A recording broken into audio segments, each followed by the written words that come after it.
സിനിമയിലേക്ക് വരുമ്പോൾ first half വരെ സിനിമ നമുക്ക് വരുന്ന ഒരു ഫീൽ ഉണ്ട്.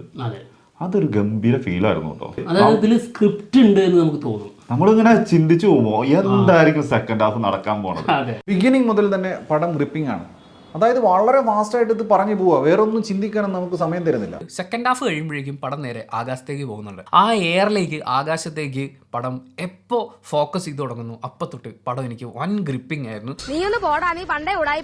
സെക്കൻഡ് ഹാഫ് നമ്മൾ തുടങ്ങി കഴിയുമ്പോൾ സ്ഥിരം സ്വഭാവത്തിലേക്ക് അങ്ങ് പോയി, ക്ലീശ സാധനം. ഈ സ്ക്രിപ്റ്റിനകത്ത് ഒരുപാട് പണിയെടുത്ത് അതായത് ഈ എക്സസൈസ് പോലെ ഒരു സാധനം, ഒരു സഫോക്കേഷൻ ഫീൽ ചെയ്യാം.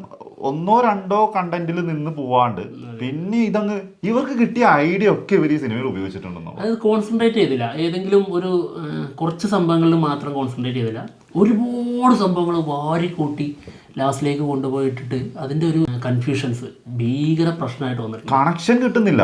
പിന്നെ അതിൽ നമ്മുടെ നായകൻ ടോവിനോ തോമസിൻ്റെ പെർഫോമൻസ് പ്രത്യേകം എടുത്തു പറയേണ്ട സംഭവമാണ്. വളരെ സീരിയസ് നോട്ടുള്ള ക്യാരക്ടർ അത് ഗംഭീരമായിട്ട് ടോവിനോ ചെയ്തിട്ടുണ്ട്. കാരണം അദ്ദേഹത്തിൻ്റെ വാക്കിംഗ് സ്റ്റൈല്, അദ്ദേഹത്തിൻ്റെ ബോഡി ലാംഗ്വേജ്, ഓവർ അപ്പയറൻസ്, പിന്നെ ഇതിലെ കോസ്റ്റ്യൂംസ് ഒക്കെ പൊളിയാണ്. പിന്നെ പുള്ളിയുടെ ഫിസിക്ക് കിട്ടില്ല ഫിസിക്ക്, അതായത് സ്ലീക്കായിട്ട് നമ്മൾ പക്ക ഒരു ടെർമിനേറ്റർ ആ ലെവലിൽ.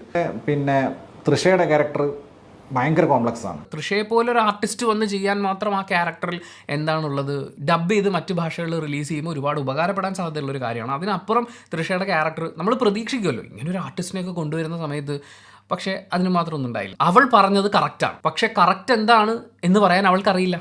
അപ്പോൾ അവൾ പറഞ്ഞത് കറക്റ്റാണോ തെറ്റാണോ, പക്ഷെ അവൾ പറയുന്നതൊക്കെ കറക്റ്റ് ആവുന്നുണ്ടല്ലോ എന്ന് പറയുന്ന രീതിയിലുള്ള ഒരു കോംപ്ലിക്കേഷൻ. എടുത്തു പറയേണ്ട മറ്റൊരു കാര്യം വിനയ് റായിയുടെ സ്ക്രീൻ പ്രസൻസ് ആണ്. പിന്നെ വിനയ് റായിയോടൊക്കെ മുട്ടി നിൽക്കാൻ ഇത്തിരി പാടാ, ഇച്ചിരി കൂടെ മൂക്കണം. അതുപോലത്തെ ഏനമാണിത് ഈ അരവിന്ദ് സ്വാമി, വിനയ് റായി എന്നൊക്കെ പറയണത്.